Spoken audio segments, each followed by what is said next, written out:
Z Business Plus makes managing fuel easy. It's fee-free with choice benefits like 8 cents off every litre, every day, everywhere you need us. Sign up today for the 2022 CanStar Blue Best Small Business Fuel Card. Z is for New Zealand. T's and C's apply. We're going to wrap this with a visit to our closest neighbours. Really interesting piece in the Sydney Morning Herald this week off the back of Eddie Jones' sacking as England rugby coach. World Cup winning Wallaby Simon Poidevin says Eddie Jones should be immediately hired as Dave Rennie's technical director leading into next year's World Cup, or at the very least as Dave Rennie's successor after the World Cup. Let's bring in the author of that article, or one of them, Tom Decent from the Sydney Morning Herald. Tom, thanks for your time. First of all, did Eddie Jones' sacking by England come as a surprise to you? It did, to be honest. We know Eddie's come, close to the line a few times there with the RFU, but survived. We know his record at World Cups is excellent, albeit the numbers haven't been particularly great this year. They drew with the All Blacks, smashed Japan. I know that it was 5 from 13 wins or whatever it was this year, but a little bit surprised that they actually did pull the trigger. A bit of public noise and fans getting upset, and a few board members not being thrilled with how things were going 9 months out from a World Cup. So to a certain extent, a little bit surprised that it did happen. You would think that given he got them to a World Cup final 3 years ago, that maybe they would stick with him. But a little bit surprised they pulled the trigger. How likely is it, do you think, that he'll end up back in the Wallabies setup? Look, whether it's next year or at some point, I would be betting on that at some point. I think there's a reasonable chance he will do that. Look, he's been linked with the USA. We know that they are keen for him to come on board in sort of like a long runway heading into the 2031 World Cup. So that's something that he is definitely exploring. But we all know that Eddie, at heart, is an Australian. He loves Australian rugby.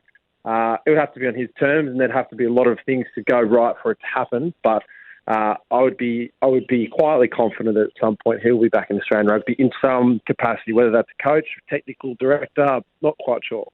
Let's look at the possibility then, the scenario of him coming back before next year's Rugby World Cup, which would presumably be alongside Dave Rennie in some capacity. How would the pair of them go working together?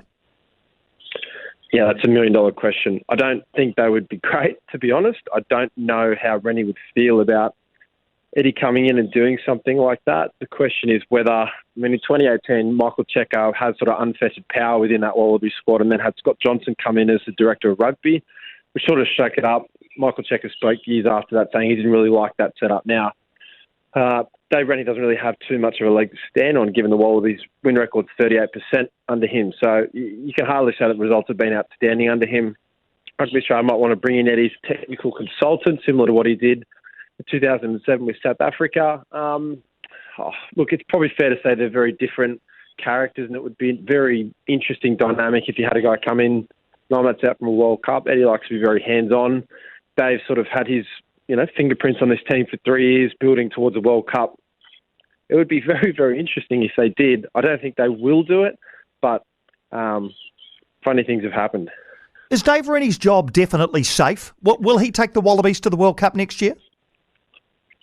All indications are that he will. The Eddie Jones news has thrown a little bit of a spanner in the works in terms of Eddie just literally being a free agent as of right now. But Andy Marinos has gone on the record this week and said he will be. Chairman Hamish McLennan said a few months ago before Bledisloe won that he would be regardless. So I would say almost certainly. Look, barring an absolutely big, twist in the next few months and someone being available and ready, I think they're getting a little bit of the benefit of the doubt because they've had so many injuries. They haven't had the best team on the park.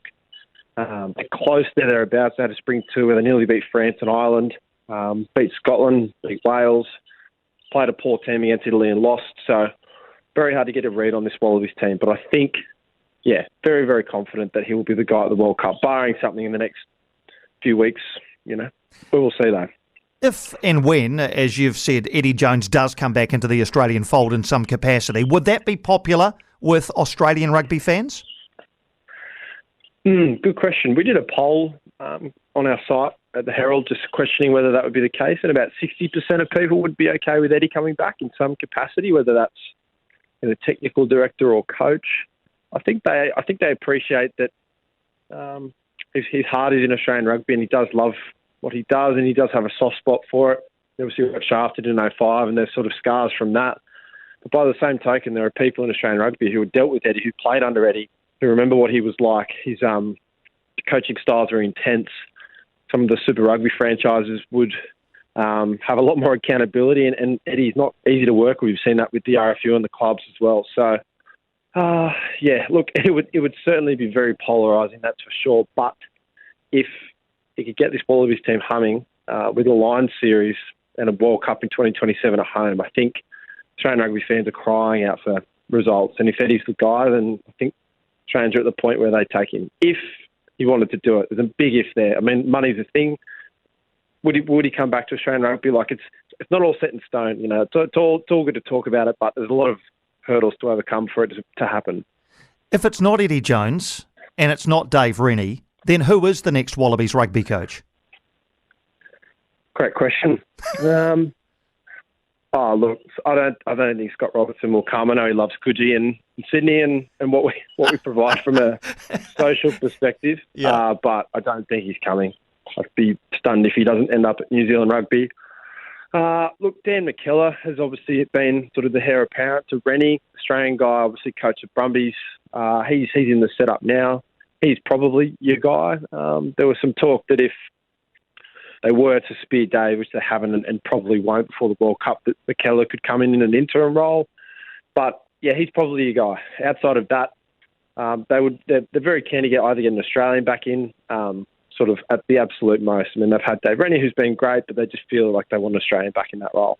And just to finish, Tom, 10 months out from the Rugby World Cup, how optimistic do you feel about the Wallabies' chances next year? It's very, very, very hard to get a gauge on that team. You go into a match thinking you're going to see something and you get the total opposite. You go to that France game that they played recently at Stade de France and think they're going to get pumped and they nearly win. You go to Italy thinking they should win that and they lose that. Then they go to play Dublin and they nearly win that. If Australia can get their best team on the park, they can get consistency in selection and no major injuries, I think they can make a semi-final. The draw is actually quite favourable in terms of being able to do that. If they top their pool, they'll probably have to play in Argentina, which they can beat and should beat at a World Cup.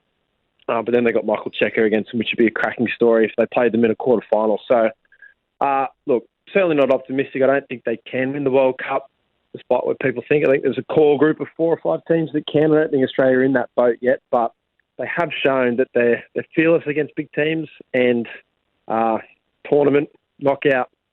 It'll be a great World Cup regardless. But yeah, look, not overly positive given their track record of sort of being around the 30-40% mark in recent years. But funny game, World Cups. Fascinating time. Thanks so much for your time, Tom. Look forward to catching up again soon. No worries. Thanks, Jason. Thought-provoking, opinionated, enlightening. The Leighton Smith Podcast. What's wrong with New Zealand and how might we fix it? The politics of the country, the mood of the electorate, and government maladministration and stupidity. With input from Bruce Cottrell, Barry Soper, and a retired New Zealand lawyer. All on podcast 184. Subscribe now on iHeartRadio and get the latest episode now. The Leighton Smith Podcast, powered by News Talk ZB.